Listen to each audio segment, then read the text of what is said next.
friends. How are you today? Great. Thank you, Jake, for that amazing introduction. Um, I think I'd like to begin with a bit of a story. Um, so, several months ago, I approached Jake at a local bookstore, and I said to him, newcomers. And I thought, hey, if I can't be the only one who feels like they need to be a part of this amazing community. And during that conversation, I shared my story with Jake about my journey from really a more traditional Catholic background and my spiritual journey, especially over the last 15 years. And he listened very intently. And I thought, oh, okay. And so I have to be honest that when he asked me to speak to all of you today, I sat and reflected and thought, wow, I don't think I've shared my story. I mean, it's me, what's my story have to do with anything? I don't think I've shared my story with a group of people before. I've shared it with very close friends, people who would understand a bit about what I was talking about. And that was it. And I reflected and I thought, my gosh, he's going to be streaming this online too. Oh my, and we all know what's on the internet stays on the internet. It's a little bit like Vegas, right? So that said, there was a part of me that said, you know what? We learn through stories. And I love stories. I love the stories of the contemplative priests and contemplative authors and wisdom by older generations. And perhaps my story may help someone here today to think a little bit differently, or to know that change is okay, or to know that difficulties often present some level of silver lining. And what's really interesting is when I came to that decision, I suddenly knew what I was going to talk about. I think I know what I'm going to talk about today. It's not going to look like a typical message. I'm infusing a little bit of my story into one particular tool that really resonated with me, and I took it all the way up to qualified teaching. And so how does this all fit with THRIVAL, right? How it all fits is that, Jake at one point several messages ago talked about how we're either thriving or we're surviving. And how do we know when that's really happening with us? And then I realized, my story does fit in here a little bit. So what we're going to do a little bit is I'm going to share a little of that story. And hopefully the tool that I'm presenting to you is something that you can take with you outside that door into your day that might help you to become more mindful and present, as we've identified that present moment is the only time that we're truly alive. Now, not ahead of us, where we tend to be in anxiety and fear and uncertainty, and not behind us, where we tend to be more in maybe resentments or regrets in our life. But that really thriving happens now, in the present moment. So, and then we are going to end with a little bit of practice. So my story begins in a hospital bed. And I can't help but wonder how many of you out there have also come to maybe a spiritual awakening or some sort of a paradigm shift in your thinking by process of medical event, loss of a loved one, catastrophic illness, catastrophic something, trauma. We all seem to come to this period of our lives where something just shifts, and that is exactly what happened to me. And I'll tell you that one of my favorite authors is a contemplative priest named Richard Rohr, who wrote a book called, I believe it was Falling Upwards. And he talked about the two parts of your life, the first half and the second half. So what I'd like to share is the first half of my life was, I'd like to, hopefully it is the first half, because who knows, right? But the first half of my life is a very different person. I'm pretty certain I came out of the womb type A. Very, very want to become someone. And if you read that book, it's very common. All of us sort of search and become and want to become a someone in that first half of our life. I was very caught up in achievement and, how many letters can I actually get next to my name? And what does that mean? And moving on and on and on. And some of that was conditioned behavior. Some of that was just who I was. But most importantly, I think that book sort of, and when I started to read that book, I thought to myself, my gosh, I think I am entering the second half of my life because all of those things are falling away. So back to that hospital bed. I recall the sound of an oxygen machine. I recall a pumping. Something was pumping my legs. And I recall that something was very, very wrong. Deep in my soul, something was wrong. How I entered the hospital was not how I was going to leave the hospital. And that was a very pivotal shift for me. And without going into all the details of that, I will say that these last few days are especially raw for me and especially triggering for me in light of the news of Kate Middleton. Having said that, when I woke up and I was surrounded and my husband was to my side and I had asked the question, is it out? He looked at me with a smile on his face. My husband's a rock. I thought nothing of it. So that was the most pivotal moment of my life that I could honestly say, although I was entering the second half of my life where I knew some things just didn't matter anymore. The letters, the achievements, all of that. I was now faced with mortality. I was now faced with mortality at a relatively young age. Now, if we jumpstart about 3 or 4 months after that, I would say to you that my transition and that paradigm shift in my mind was not necessarily immediate. It was day by day, minute by minute, hour by hour, because my situation was changing very rapidly. There was tremendous uncertainty. And to someone who loves control, that felt awful.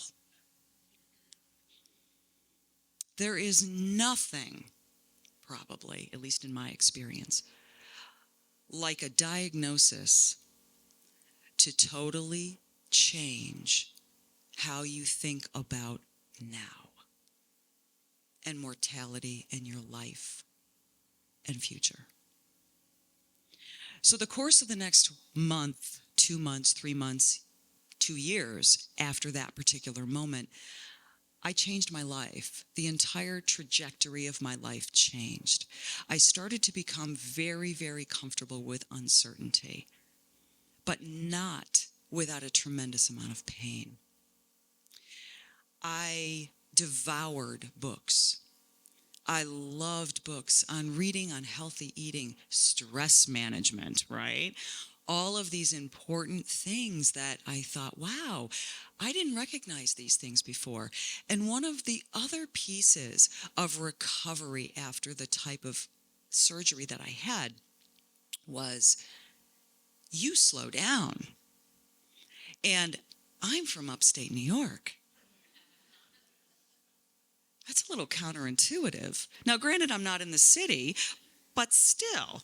So it was very much a new life for me. And herein lies the true transformation, and why probably I'm here talking to you today, is because I gathered some things along the way that were very, very helpful and useful to me.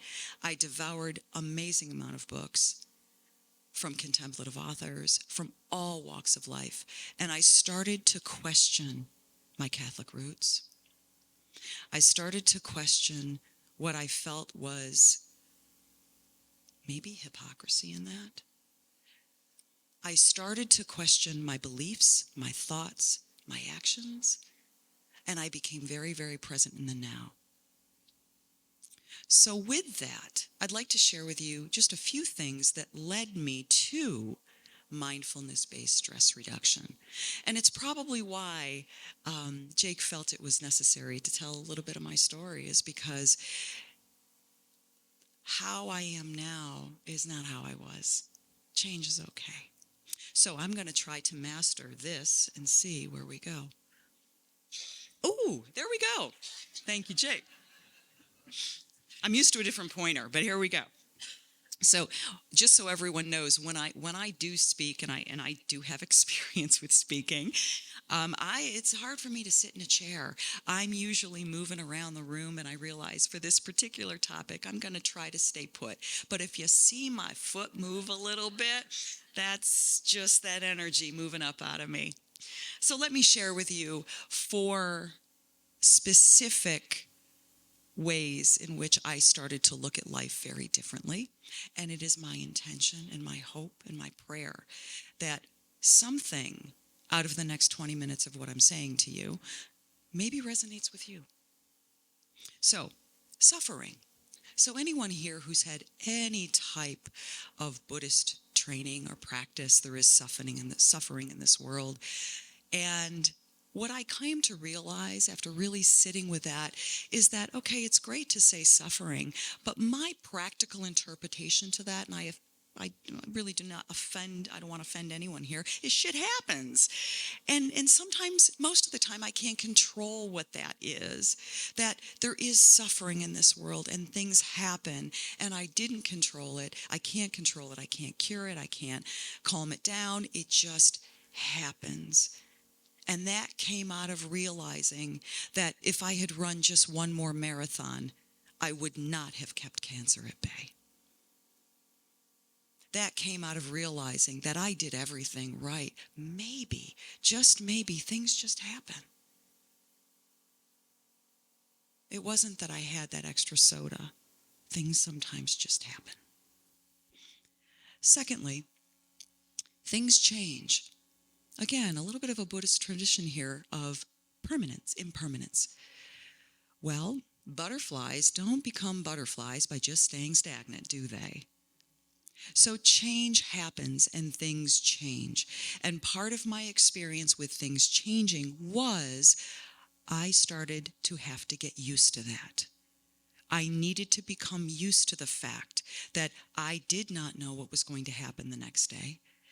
But also, the irony to that shift in thinking was I also had a very hard time judging what was bad and what was good sometimes, because what came out of my experience transformed my life for the good, when all the while I was treating it as it was an evil and it was bad. When in actuality, when I used to journal and write about things that I thought were awful and horrific in my life, they were the pivot points for the most growth in my life. So things change. Can't always change that, can't always control it, and I have no idea what the outcome of that change is going to be. So then, can I judge at this time what the outcome of that whatever is going to be? That was my second sort of enlightened moment. The third, I started to question what self was. I started to question, well, who is this person who's having this fear, but then thinking these thoughts? And I started to go very, very inward and deep. And I thought, well, maybe I shouldn't be taking this all personally, because the person down the street is suffering in their own way. My way may be red or purple, but their color of suffering is this, and suffering is suffering, and perhaps this is part of life. No matter how you talk about it, no matter which religious tradition you come from, it doesn't matter. We are all part of a human experience, and suffering may just be part of that experience. So perhaps not to take it personally. And where could I go with that? And finally, a few weeks after I had the rug taken out from underneath me, I realized something. And again, once in a while, life tends to need to hit you along the side of the head, at least it did for me many times, to say, you need to wake up.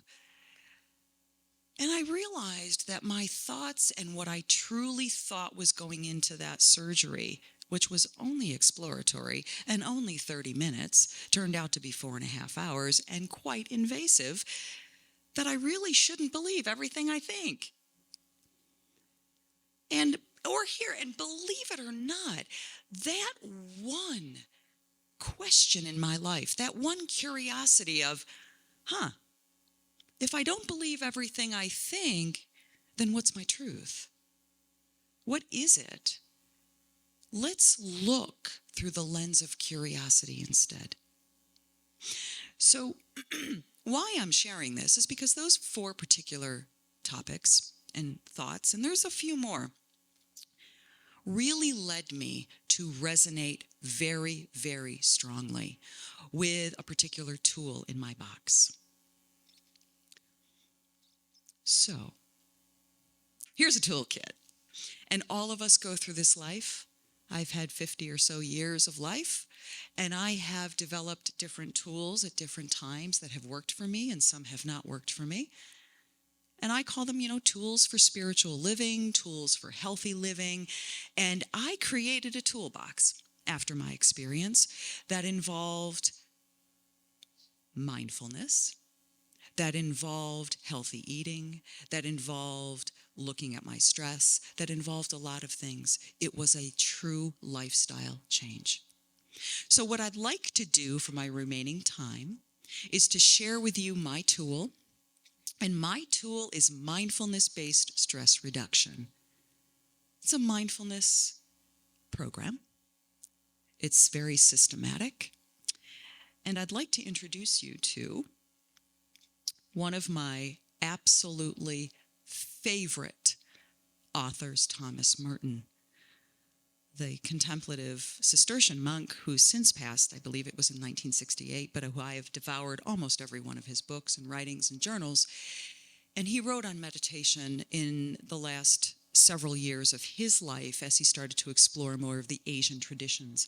And he writes, "Let us never forget that the fruitful silence in which words lose their power and concepts escape our grasp is perhaps the perfection of meditation.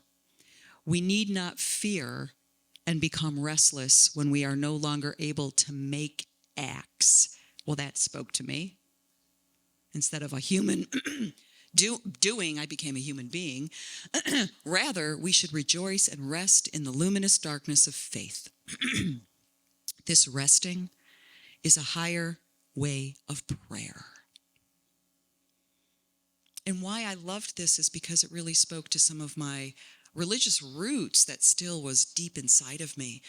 But yet I had to reconcile the fact that I really loved meditation and that perhaps being in silence was the language of God.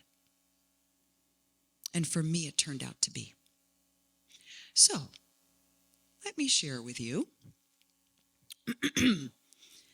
Mindfulness Based Stress Reduction is not new.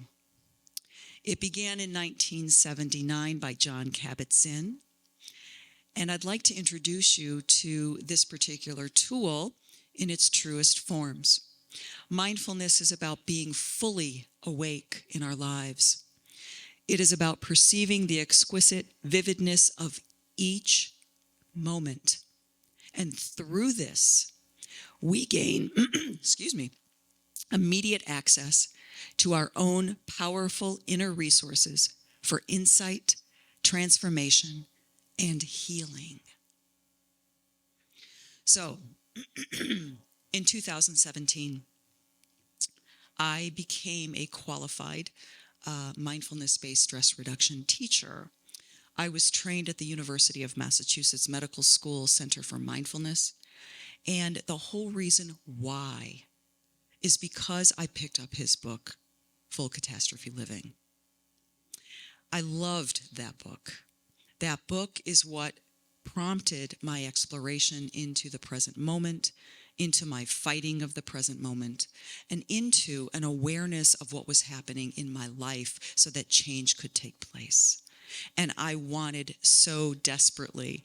Jake, if you're coming up to me with that, thank you. That's great.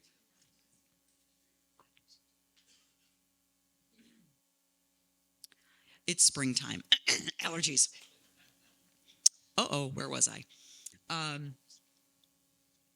Why I wanted to do this is because for about 4 years prior, I had sat silent retreats. I had gone to ashrams, Buddhist temples, Catholic monasteries. I was a seeker in the truest form. And I was looking for something. And interestingly enough, I was looking for me. And I found something like that. But I really, really, really, really wanted to share what I learned through my practice with others, specifically those who were in challenging situations of pain and discomfort and suffering. And because my background is somewhat healthcare, more hearing healthcare, working with people and helping them in some capacity to offer them something that would help them to change resonated with me at that time. So, I'd like to tell you a little bit about MBSR. Simply put, let's just not talk about words, right? Language is great with concepts, but the reality is MBSR and mindfulness-based stress reduction is non-judgmental awareness of experiences in the present moment, right now, when you are fully alive. MBSR is an ancient contemplative practice, and it meets modern science, which is very, very cool. There's a few tenets to mindfulness that I'll share with you. One of them is non-striving, non-judgmental awareness, moment by moment, patience, all of those. Who couldn't use some of those in their lives, right? Most of the time. And it's through this practice with which I've been able to perhaps thrive more than survive most of my days. Although I have to tell you, that's why it's called a practice. I am not good at it every day. I am awful when I have to go back to NIH for my scans. I lose it. I've got no problem sharing that vulnerability with all of you. Because there will be a day where you think you are awesome in your peace, and the world just comes in, and that's okay. The point with mindfulness is that you are aware of it, and you don't judge it, but you are aware of the present moment and what is happening in your life. Okay?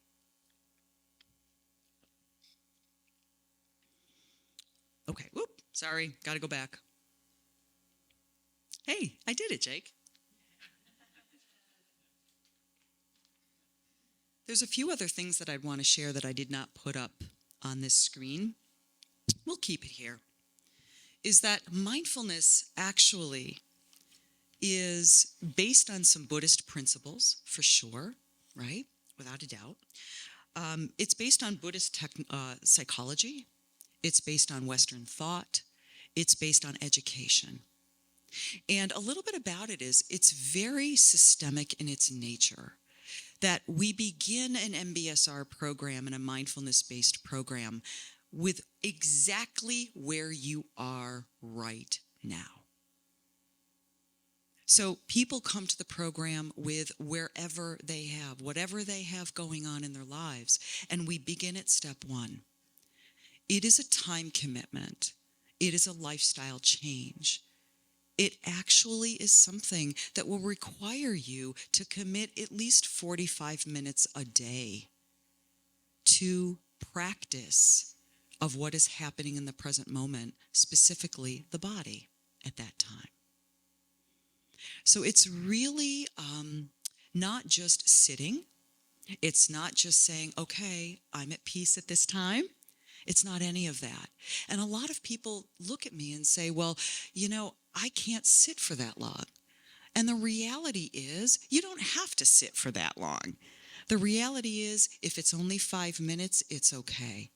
The reality is, if you need to lay down, it's okay. And the reality is, you can meditate standing up. Surprise.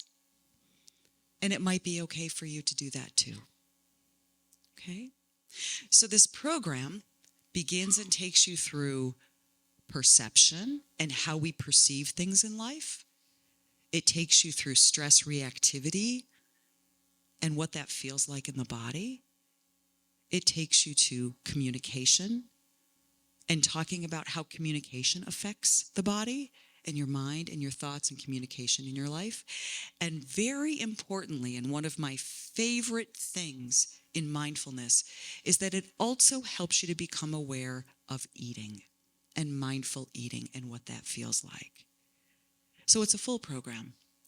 And what I'd like to do with all of you now is to offer an invitation to try a guided meditation practice for roughly a few minutes. I will guide you, and I will take you through a series of awarenesses. I will talk to you throughout it. But if you're interested, I think it would be a wonderful thing to end my talk with this specific practice of what really has helped me to begin to thrive so much more than survive in my life. So, the invitation. If you would like, find a posture that feels right for you in this moment. You may choose a posture in which you are sitting, with your feet on the ground, feeling the earth. You may choose a posture, perhaps, that is standing, and that is welcome too. And just make any micro movements that you need to become comfortable in whatever posture feels right for you at this time.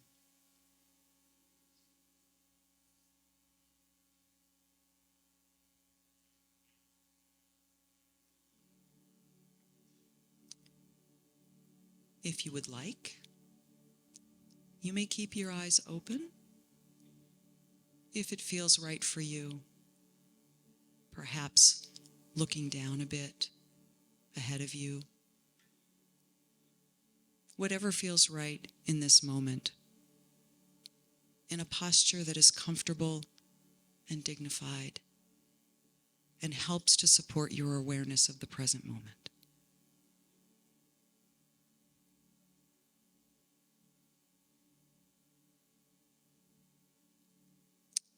And as I ring the bell,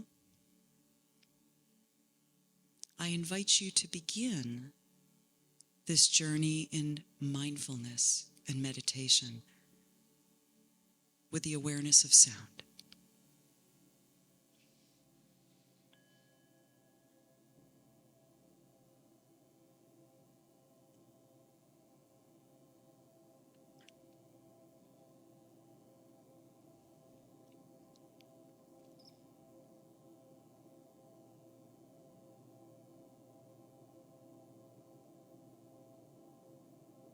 So at this time, in this moment,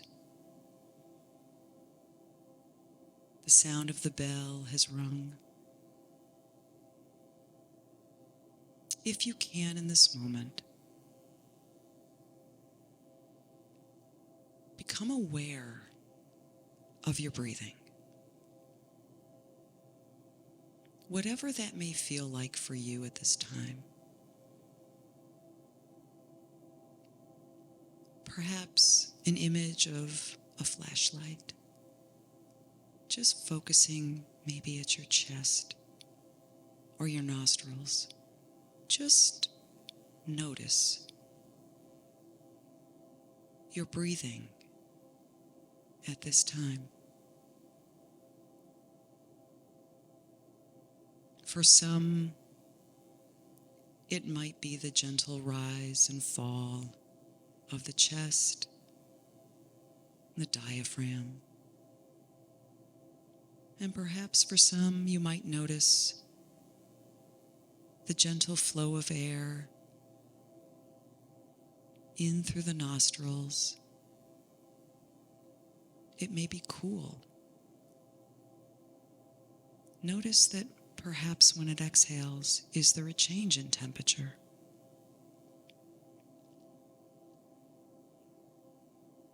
Just notice at this time your breathing.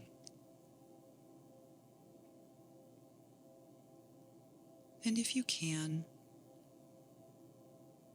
without judgment,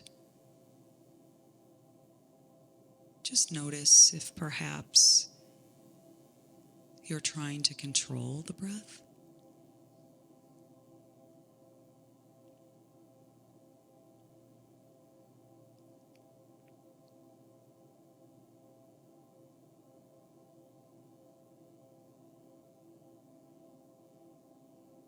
And if you notice that your mind tends to wander with thoughts of your to-do list or anxieties, worries, or narrative, just know that that's what the mind's job is, and bring your awareness back to the breath in this moment. And notice the physicality of breathing without judgment.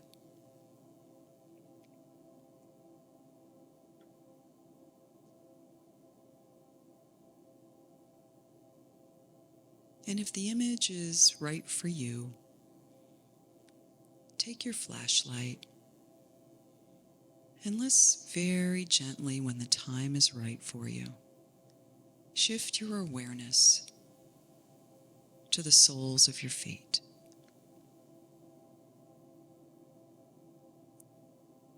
What's there for you?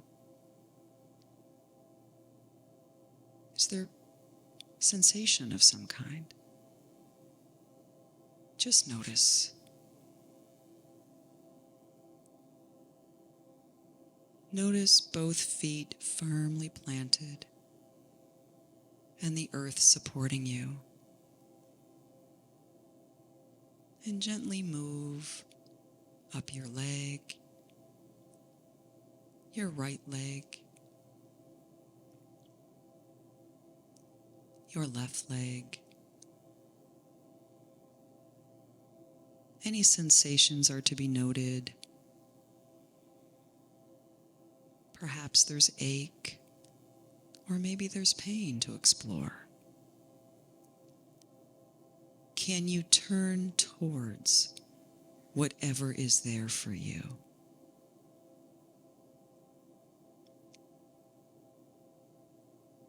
What sensations are to be felt in your legs at this time? And as we move up to the seated position, the hips, the buttocks, the torso, just notice what sensations are happening for you at this time. And if you're thinking, when is she going to stop? Or your mind has thoughts of past or future, just know they're just thoughts. And much like a pot of boiling water, let the bubbles come on up and release. And bring your awareness back to your torso and the lower portion of your body.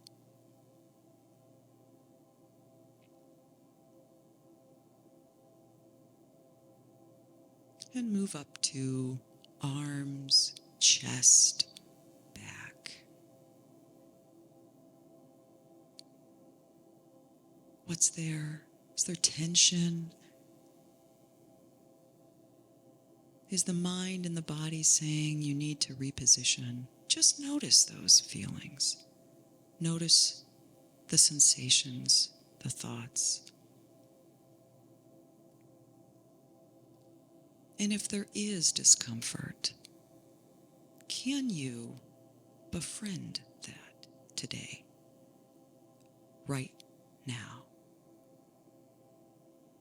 And see, does pain change over time? Just explore a little of what happens in the body at this time.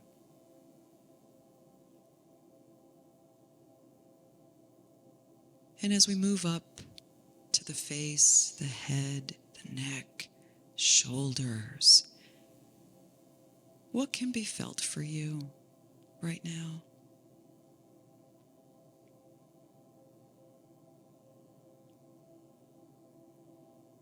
And just come back to what is there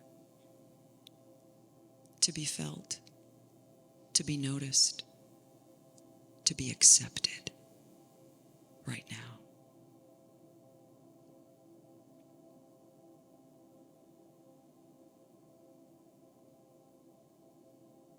And as with clouds, big puffy clouds that we watch in the skies of Tucson sometimes, perhaps you have thoughts that can travel across the sky just like that. No need to pay close attention to thoughts. Just notice.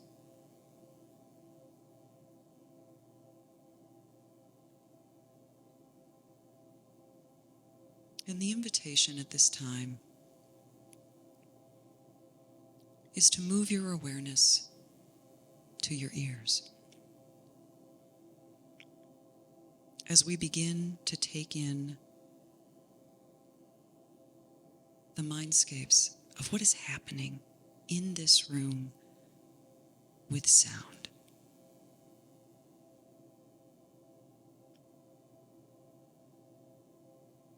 Is sound present for you at this moment?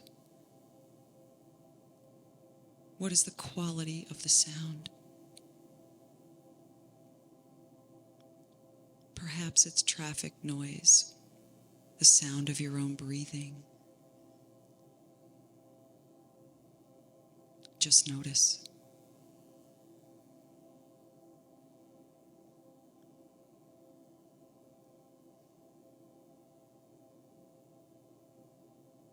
And with the sound of the bell, see if you can just pay attention to the beginning of sound and follow to the end until those sound waves dissipate into the room. Just sound.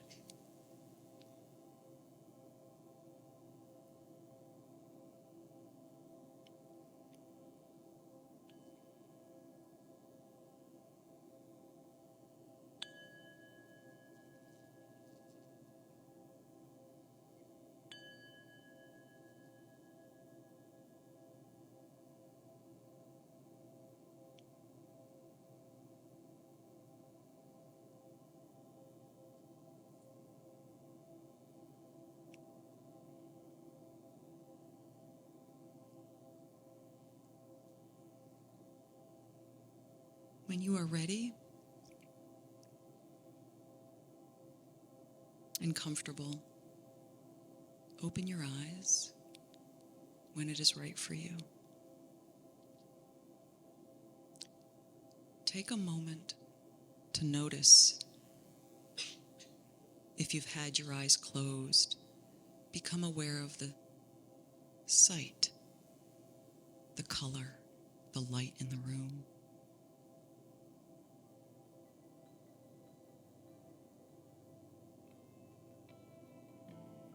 And my invitation to all of you, before we head into discussion, my invitation and my offering is, can you do that for 5 minutes, once a day? Can you become aware of what's happening in your body and in your mind? Thoughts, your beliefs, your breath. Maybe it will tell you something. Become curious about it. Can you do that? That would be my offering to all of you.